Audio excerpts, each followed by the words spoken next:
hoy se retomaron algunas cuestiones de asambleas anteriores, pero tuve la impresión, tal vez porque yo venía interesada por esto hace varias reuniones, de que se reclamó algo que nos incluye especialmente como carta abierta, pero también como ciudadanos, respecto de la responsabilidad en el decir y las consecuencias en el decir. Esto es obvio, uno puede hacer de esto una gran jerga y una cosa también bastante vacía. En la época crucial del liberalismo, Pierre Bourdieu, ahora me acuerdo cuando hablaba Horacio, hablaba de la globalización como un imperialismo simbólico.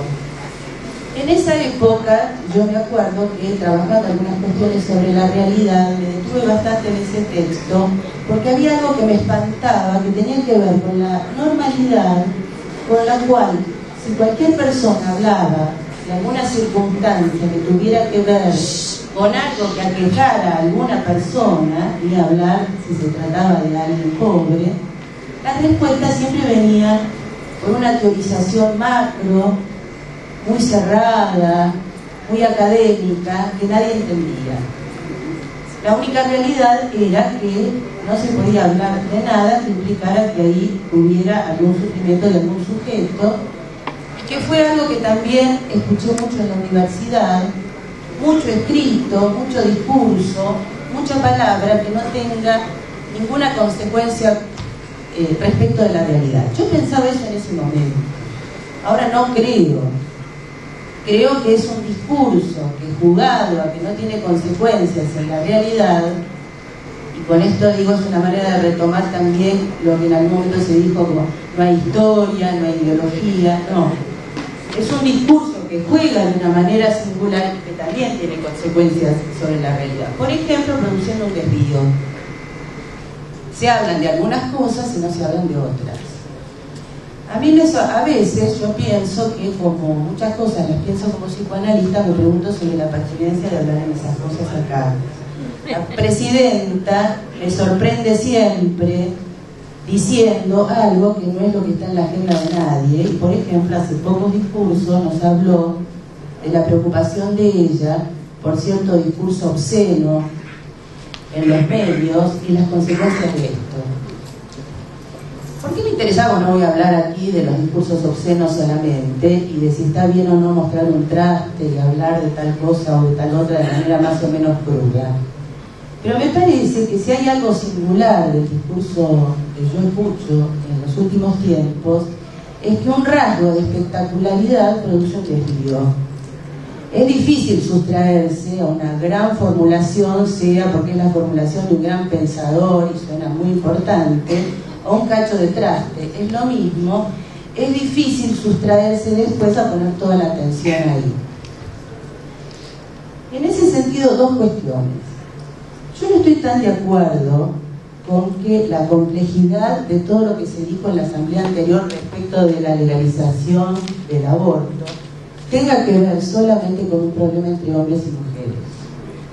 Más aún, no estoy de acuerdo para nada con pensarlo así. Me parece que efectivamente es cierto que hay diferencias y que son irremediables. Hay cosas que nos afectan a las mujeres diferentes que a los hombres. Y efectivamente hay una jaula de la biología. Me parece que el problema es creer que uno puede estar más allá de esas diferencias. Esto no significa de ninguna manera que no valga la pena detenerse a pensar en esa problemática. Pero me parece que tomarlo como que es un problema entre hombres y mujeres, y si nos agarramos de la mano la cuestión se resuelve, es una gran ilusión, que es imposible, que el otro día lo que quedó, me parece, acá presente, entre otras cosas, algunas de las que me acuerdo que se dijeron, es que hay cuestiones religiosas, que hay cuestiones de ética singulares, que hay cuestiones de poder y de no poder, que hay cuestiones que hacen una complejidad tal que, si bien son muy importantes como posiciones éticas, pero absolutamente singulares, a lo mejor complican mucho la cosa si uno quiere levantar una bandera que implique poder lograr algo como es la legalización de algo que se pueda legislar efectivamente. En ese sentido, cuando la bandera es por el acceso para todas de la posibilidad vuelvo a repetir, de acceder al aborto gratuito y no penado como tal, me parece que es una bandera que es más fácil poder seguir hablando. Después, me parece que uno puede hacer del que está al lado un enemigo por cualquier cosa, porque es hombre, porque, digo, hubo varias complicaciones acá. Pero con esto, ¿qué quiero decir? A mí hay un discurso de los últimos tiempos que me complica bastante, que es hablar de identidad de géneros, que es hablar de que todos somos iguales, o que es hablar de que todo se puede. Hoy también se dijo algo de esto de que todo se puede. A mí me parece que una cosa es que si hacemos una bandera y vamos a la manifestación, yo voy a adherir absolutamente a que todo se puede. Me parece que en cambio, cuando se trata de un posicionamiento político respecto de la realidad, en la creencia de que todo se puede, lo que provoca muchas veces es que lo que retorne sea algo del orden del estrago. Del estrago. Históricamente, voy a decir que, por ejemplo, Malvinas y Menem son bastante un resultado de ese discurso donde todo se puede. A mí me parece que cuando uno cree puede llegar a la estratosfera, buscar la vuelta por la atmósfera y hacer 5 vueltas más y caer de vuelta acá, eso trae problemas. Esto no es de ninguna manera un posicionamiento pesimista, para nada. Pero sí me parece que es separar un poco lo que sería la cuestión de la norma y la cuestión de la ley, la cuestión de cuando uno está apoyando absolutamente a un gobierno pero cree que hay cosas con las cuales no está tan de acuerdo, y a su vez meter en el medio de la situación a resolver el conflicto. Me parece que el problema es cuando uno quiere sacar del medio lo que irremediablemente es una situación conflictual, y no creo que se pueda resolver algo si uno no parte de efectivamente cuál es el impedimento. En principio uno no puede decir que esto se va a resolver ni en cuanto a lo legal, ni en cuanto a la delincuencia, ni en cuanto al aborto, ni en cuanto a la pobreza, por una cuestión solamente de levantar las banderas de la igualdad y de la libertad, que son imposibles como banderas. Incluso la cuestión de la emancipación. Hay que ver qué es lo que uno piensa de la emancipación. Si la emancipación es la posibilidad de un incondicionamiento absoluto, yo no creo que haya emancipación posible, y todas las posiciones históricas que llevaron adelante la creencia en la posibilidad del todo, vuelvo a decir, revierten en situaciones históricas absolutamente siniestras y mucho más complejas que la anterior. Entonces, a mí me parece que hay un riesgo en el pensamiento binario. Uno dice que algo no es así o que no está de acuerdo con algo y se supone que irremediablemente hay que ponerse en las antípodas. A mí me parece que el pensamiento binario tiene que ver con esto, con que uno jerarquiza algún rasgo, algún atributo y hace de eso el nódulo de la cuestión. Vuelvo al ejemplo de la cuestión del aborto. La cuestión del aborto no es un problema que se va a resolver en torno a los hombres y las mujeres solamente. Digo, es algo que afecta a hombres y a mujeres, y cada uno con su conflicto en relación a cada una de esas cuestiones. Pero hay otras cosas que me interesan más. Por ejemplo, hoy se tomó el tema, se trató el tema de los presos, de la ley, de la reforma al código, etcétera, etcétera. Yo escucho algunas posiciones de banderas donde se puede ir más allá de las instituciones. Y en ese sentido, yo volvería sobre esta cuestión de hacer de un rasgo de espectacularidad el desvío de la cuestión. ¿Por qué?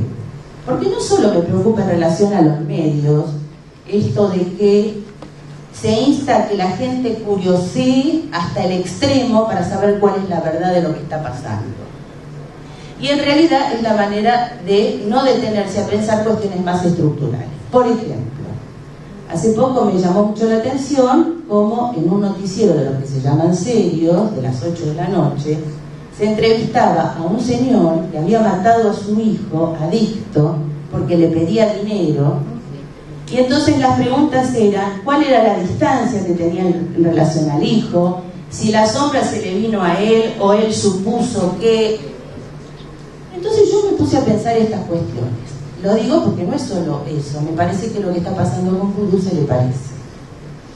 Hay como un instar a que la gente se enganche en curiosear uno entra en la casa de cualquiera y puede encontrar seguramente algún trapo sucio, alguna desprolijidad y algunas hilachas.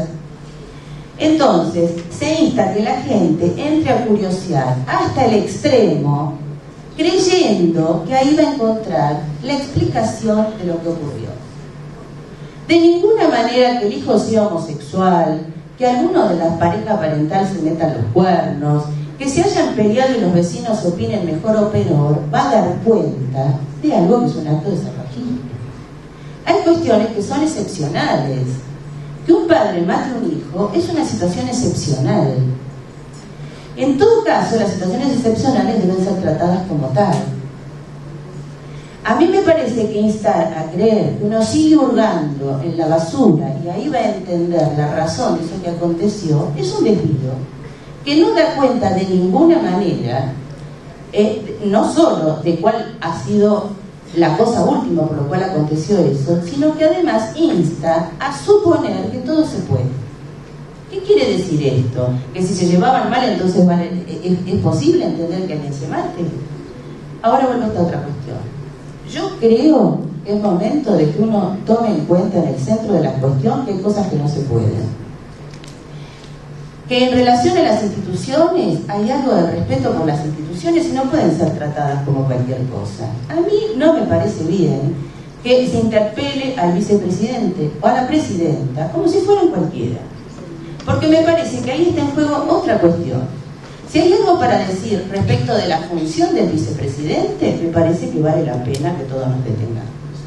Ahora, si vamos a seguir en el desvío de si la cuestión de lo obsceno, de lo singular y de las personas pueden servir para jugar que analizamos esas cosas con las cuales no nos estamos metiendo, me parece que es ir en la dirección de lo espectacular para no meterse con que en realidad hay otras cuestiones en juego y que me parece que el poner en el centro, o en todo caso decir al revés, el desconocer que hay cosas que no se pueden y no se deben, aunque después siempre es fallido lo que uno se plantea, es mejor ponerlo en el centro para no llegar después incluso a este acto de mímesis y de identificación donde entonces empezamos a ver que todo el mundo hace lo mismo y jugamos a que es del terreno de la normalidad el jugar esas suposiciones.